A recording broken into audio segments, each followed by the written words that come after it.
இயேசுவுக்கே புகழ், இயேசுவுக்கே நன்றி, மரியே வாழ்க. அன்புமிகு இறைமக்களே, ஆகஸ்ட் 18 அதாவது பொது காலத்தின் 20ஆம் ஞாயிற்றுக்கிழமை இன்றைய நாளிலே கடவுளுடைய வார்த்தையை சிந்திக்க நான் அழைக்கின்றேன். சிறப்பாக என்னுடைய மைய கருத்தாக, எனது சதையை உண்டு எனது இரத்தத்தை குடிப்போர் என்னோடு இணைந்திருப்பர், நானும் அவர்களோடு இணைந்திருப்பேன். அன்புமிகு இறைமக்களே, ஆண்டவரில் இணைந்திருப்பது அவ்வளவு எளிதான காரியம் அல்ல. ஆண்டவருடைய பிள்ளைகளாக வாழ்ந்தால் மட்டுமே ஆண்டவரோடு இணைந்திருக்க முடியும். ஆண்டவரோடு இணைந்திருக்க வேண்டுமென்றால் 2 முக்கியமான உணவை அவர் உண்ண அழைக்கின்றார். முதலாவதாக, எனது சதையே உண்மையான உணவு, எனது இரத்தம் உண்மையான பானம். இயேசுனுடைய சதையையும் இயேசுனுடைய இரத்தத்தையும் உண்டால் ஒழிய நம்மால் இயேசுவோடு இணைந்திருக்க முடியாது, இயேசுவும் நம்மோடு இணைந்திருக்க மாட்டார் என்பதை யோவான் 6:51 முதல் 58 அவர் நமக்கு விளக்குகின்றார். இயேசுனுடைய இந்த செய்தியை நாம் புரிந்து கொள்வதற்கு கடவுளுடைய ஞானம் தேவைப்படுகிறது. இந்த நானே வானின்றி இறங்கி வந்த உயிருள்ள உணவு, என்னை உண்பவன் இறப்பினும் வாழ்வான் அல்லது என்றுமே வாழ்வான். நானே உயிர் கொடுக்கின்ற உணவு, நிலைவாழ்வு கொடுக்கின்ற உணவு. மன்னாவை உண்டவர்கள் அழிந்து போயினர், ஆனால் என்னாவை, அதாவது இறைமகன் இயேசுவை உணவாக உட்கொள்பவர் என்றுமே சாக மாட்டார். அவர்களுக்கு இறப்பே இல்லை என்பதை புரிந்து கொள்வதற்கு மனித ஞானத்தால் முடியாது, மனித அறிவால் முடியாது, மனித அனுபவத்தால் முடியாது. மாறாக இறை ஞானம் தேவைப்படுகிறது. அந்த இறை ஞானத்தை தான் இன்றைய நீதிமொழிகள் முதல் வாசகம் 9ஆம் அதிகாரம் 1 முதல் 6 ஞானம் தனக்கென்று ஒரு வீட்டை கட்டியிருக்கின்றது. அந்த வீடு கடவுளுடைய ஆலயம், அந்த வீடு இயேசுனுடைய திருவுடல், அந்த வீடு இயேசுனுடைய திரு இரத்தம். எனவே அந்த இயேசுனுடைய திரு உணவையும் திரு இரத்தத்தையும் பெற்றுக்கொள்வதற்கு ஞானமாகிய அந்த இறை ஞானமும் இயேசுனுடைய திருவுடல், இயேசுனுடைய திரு இரத்தம், அந்த இறை ஞானம். அந்த இறை ஞானமே இந்த திருவிருந்தின் வழியாக, இயேசுனுடைய அந்த உன்னத விருந்தின் வழியாகத்தான் நாம் பெற்றுக்கொள்கிறோம். எனவே இந்த உணவை சுவைப்பதற்கு ஞானம் தேவை. ஞானம் என்பது இறைவன்.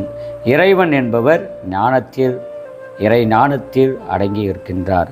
எனவே அத்தகைய ஞானம் படைத்த நாம் ஒவ்வொருவரும் தூய ஆவியின் மக்களாக வாழ அழைக்கப்படுகிறோம். எபேசியர் 5ஆம் அதிகாரம் 15 முதல் 20வது வசனத்தில் இன்றைய 2ஆம் வாசகம், ஞானம் உள்ளவர்களாய் இருங்கள், ஞானமற்றவர்களாய் இருக்காதீர்கள்.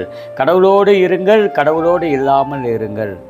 ஞானமுள்ளவராய் வாழ வேண்டும் என்றால் கடவுளோடு இருக்கிறார், அல்லது ஒருவர் ஞானத்தோடு வாழ்கிறார் என்றால் மனித ஞானம் கிடையாது, இறை ஞானம். ஒருவர் இறை ஞானத்தோடு வாழ்கிறார் என்றால் அவர் இறைவனோடு வாழ்கிறார்.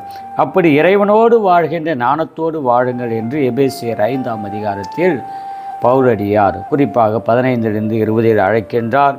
அப்படி இறை ஞானத்தோடு வாழ்பவர்கள் தான் தூய ஆவியோடு வாழ்கிறார்கள். அப்படி தூய ஆவியோடு வாழ்கின்றவர்கள், இந்த கடவுளுடைய தெய்வீக உணவை உட்கொள்பவர்கள் எப்படிப்பட்ட நல்ல செயல்களை எல்லாம் செய்வார்கள். அவர் எல்லா விதமான தாறுமாறான வாழ்க்கையெல்லாம், தவறான வாழ்க்கையெல்லாம், உலகப்போக்கான வாழ்க்கையெல்லாம் விட்டுவிட்டு அந்த தூய ஆவியிற்குரிய வாழ்க்கை, ஞானத்திற்குரிய வாழ்க்கை, அதுவும் இறை ஞானத்திற்குரிய வாழ்க்கை, என்றும் அழியாமல் நிலைவாழ்வை தேடி கொடுக்கின்ற வாழ்க்கையான உங்கள் உரையாடல்களில் திருப்பாடல்கள், புகழ்பாக்கள், ஆவிக்குரிய பாடல்கள் ஆகியவை இடம்பெறட்டும். உளமாற இசைப்பாடி ஆண்டவரை போற்றுங்கள். இந்த ஞானத்தோடு இருப்பவர்கள், இயேசுனுடைய திருவிருந்தை பெற்றுக்கொள்பவர்கள், இயேசுனுடைய திருவுடலையும் திரு இரத்தத்தையும் சுவைப்பவர்கள் எப்பொழுதும் திருப்பாக்கள், ஆண்டவருடைய வார்த்தையை படிப்பார்கள், வாசிப்பார்கள், தியானிப்பார்கள். அடுத்ததாக உளமாற இசைப்பாடி ஆண்டவரை போற்றுங்கள், ஆண்டவரை போற்றுவார்கள். இறை வார்த்தையை படிப்பார்கள், ஆண்டவரை உளமாற போற்றுவார்கள். நம்ம ஆண்டவராகிய இயேசு கிறிஸ்துவின் பெயரால் எல்லாவற்றுக்கும் எப்பொழுதும் தந்தையாம் கடவுளுக்கு நன்றி செலுத்துவார்கள்.